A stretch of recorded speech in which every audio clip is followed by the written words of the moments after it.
Corona का नया variant Omicron बेहद खतरनाक है।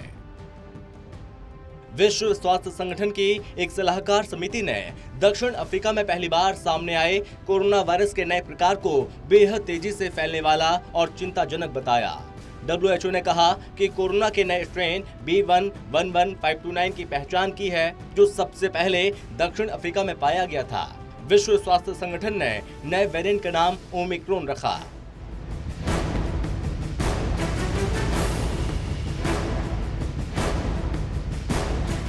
संयुक्त राष्ट्र की स्वास्थ्य एजेंसी की ओर से शुक्रवार को की गई ये घोषणा में पिछले कुछ महीनों में वायरस के नए प्रकार की कैटेगरी में पहली बार की गई है। इस कैटेगरी में कोविड वायरस के डेल्टा वेरिएंट को भी रखा गया था, जिसका प्रसार दुनिया भर में हुआ था और भारत में भी दूसरी लहर के लिए इसे जिम्मेदार बताया गया। 27 देशों ने 7 अफ्रीकी देशों से उड़ानों पर लगाई रोक। अब ओमिक्रॉन से नई लहर का खतरा है, क्योंकि ये डेल्टा से 7 गुना तेजी से फैल रहा है। यही नहीं, ये तेजी से म्यूटेट भी हो रहा है। पकड़ में आने से पहले ही इसमें 32 म्यूटेशन हो चुके हैं और इसे देखते हुए यूरोपीय यूनियन के सभी 27 देशों ने 7 अफ्रीकी देशों से उड़ानों पर रोक लगा दी। इधर भारत में नए वेरिएंट का कोई केस नहीं मिला, फिर भी सिंगापुर, मॉरिशस समेत 12 देशों से आने वाले यात्रियों की गहन जांच होगी। गुरुवार को वैज्ञानिकों ने की थी नए वेरिएंट की घोषणा।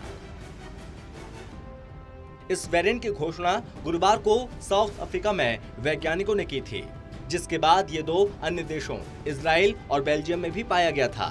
इससे पहले बोत्सवाना और हांगकांग में इसके मामले सामने आ चुके हैं। WHO ने कहा, अब तक वेरिएंट के लगभग 100 जीनोम अनुक्रमों की सूचना मिली। गौर करने वाली बात यह है कि कई संक्रमित व्यक्तियों को पूरी तरह से वैक्सीन लग चुकी थी और इसमें इजराइल का एक व्यक्ति भी शामिल है, जिसे वैक्सीन की बूस्टर डोज दी जा चुकी थी। दुनिया पर फिर मंडराया कोविड के नए वेरिएंट का खतरा। भारत ने शुक्रवार को 15 दिसंबर से नियमित अंतर्राष्ट्रीय हवाई सेवाओं को फिर से शुरू करने की घोषणा की थी। अब तक के वैज्ञानिक विश्लेषण से पता चलता है कि नया वेरिएंट डेल्टा सहित किसी भी अन्य स्वरूप की तुलना में तेजी से फैल रहा है। इसका सबूत टीका लगवा चुके लोगों का संक्रमण की चपेट में आना है। ये संकेत है इस वेरिएंट के खिलाफ वैक्सीन की प्रभाविता पर भी असर पड़ सकता है। ये ज्यादा संक्रामक है। जांच व जीनोम सीक्वेंसिंग बढ़ाकर इसकी निगरानी सख्त करनी होगी, ताकि नए वेरिएंट का ये संक्रमण न फैलने पाए। नए वेरिएंट ने कोरोना के टीके को किया बेअसर। एम्स के कम्युनिटी मेडिसिन के प्रोफेसर डॉक्टर संजय राय ने कहा कि केंद्र सरकार ने सतर्कता बढ़ा दी और भी ज्यादा प्रभावित देशों से आने वाली यात्रियों की स्क्रीनिंग शुरू कर दी गई। वायरस में हुआ म्यूटेशन कोई अनपेक्षित नहीं है। कई म्यूटेशन से ज्यादा नुकसान नहीं होता। इस वेरिएंट से ऐसा लग रहा है कि नुकसान होने लगे, क्योंकि स्पाइक प्रोटीन में ज्यादा म्यूटेशन होने से ये संभावना है कि टीके को बेअसर करते, और यदि ऐसा हुआ तो मुश्किलें बढ़ जाएंगी। लेकिन अभी कहना जल्दबाजी है।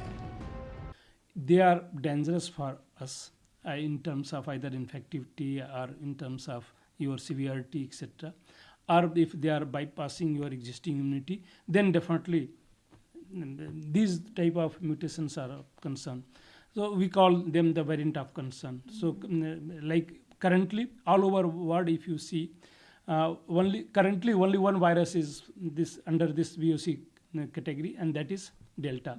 Almost UK, they have replaced original Alpha and wild virus, that was Wuhan virus, completely replaced. Almost 99%, more than 99% in UK, it's a Delta only. US almost 100%. In many countries, it's a Delta. This new variant, first reported from South Africa, then few cases from Hong Kong and Malawi. These 3 countries they have reported. Now also most probably Brazil is reporting few cases. Variant पहली बार कब मिला?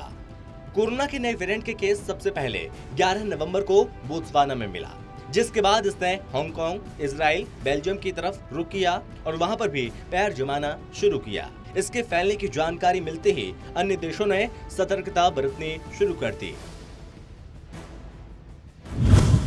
अब नया variant Omicron कितनी तेजी से फैल रहा है। ओमिक्रॉन नामक नया वेरिएंट बहुत तेजी से फैल रहा है। दक्षिण अफ्रीका के 3 प्रांतों में रोज मिलने वाले 90% केस इसी वेरिएंट के सामने आ रहे हैं, जो 15 दिन पहले सिर्फ 1% था। अब आप भी इसकी तीव्रता का अंदाजा लगा सकते हैं। वहीं वैज्ञानिकों के मुताबिक इसकी तीव्रता और ज्यादा बढ़ सकती है। विशेषज्ञ इसको लेकर चिंतित क्यों हैं? वायरस इंसान की कोशिकाओं में प्रवेश करने के लिए स्पाइक प्रोटीन का इस्तेमाल करते हैं।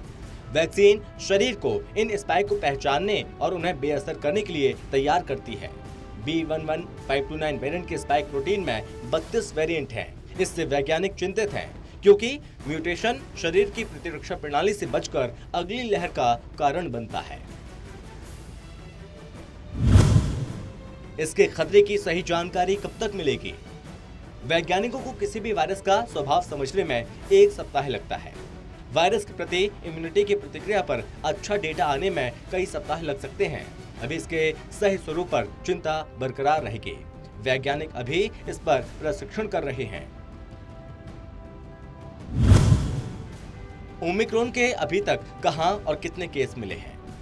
सबसे पहले दक्षिण अफ्रीका में इस वेरिएंट के केस मिले थे। वहां अब तक इस वेरिएंट से 77 लोग इन्फेक्टेड हो चुके हैं। बोत्सवाना में भी 4 लोग इस वेरिएंट से इन्फेक्टेड मिले। चिंता वाली बात यह है कि बोत्सवाना में पूरी तरह से वैक्सीनेट लोग भी इसकी चपेट में आ गए हैं और साथ ही हांगकांग में भी इस नए वेरिएंट के 2 केस मिले। फिलहाल दोनों मरीजों को आइसोलेशन में रखा गया और साथ ही निगरानी हो रही है। इजराइल में भी इस वेरिएंट से इन्फेक्टेड एक केस की पुष्टि हुई। इन्फेक्टेड व्यक्ति दक्षिण अफ्रीका देश मलावी से लौटा है। संयुक्त राष्ट्र की स्वास्थ्य एजेंसी द्वारा ये घोषणा पिछले कुछ महीनों में वायरस के नए प्रकार के वर्गीकरण में पहली बार की गई है। इसी वर्ग में कोविड वायरस के डेल्टा प्रकार को रखा गया था, जिसका प्रसार दुनिया भर में हुआ था। कई दिनों बाद ऐसा हुआ कि कोरोना वायरस के नए वेरिएंट ने लोगों को फिर से डरा दिया। दुनिया के कई देशों ने इसे लेकर बेहद सतर्कता बरतनी जारी कर दी। भारत भी इसे लेकर अलर्ट है और साथ ही गाइडलाइन जारी कर चुका है। माना यह भी जा रहा है कि इस पर वैक्सीन भी असर नहीं करेगी, क्योंकि वैक्सीन को चीन में मिले वायरस के हिसाब से बनाया गया। लेकिन ये स्ट्रेन उस मूल वायरस से अलग है। हो सकता है कि इस वेरिएंट पर वैक्सीन इफेक्टिव ना हो। इफेक्टिव हो भी तो उसकी एफिकेसी कम हो सकती है। हालांकि इस बारे में अभी कुछ भी पुख्ता जानकारी नहीं है।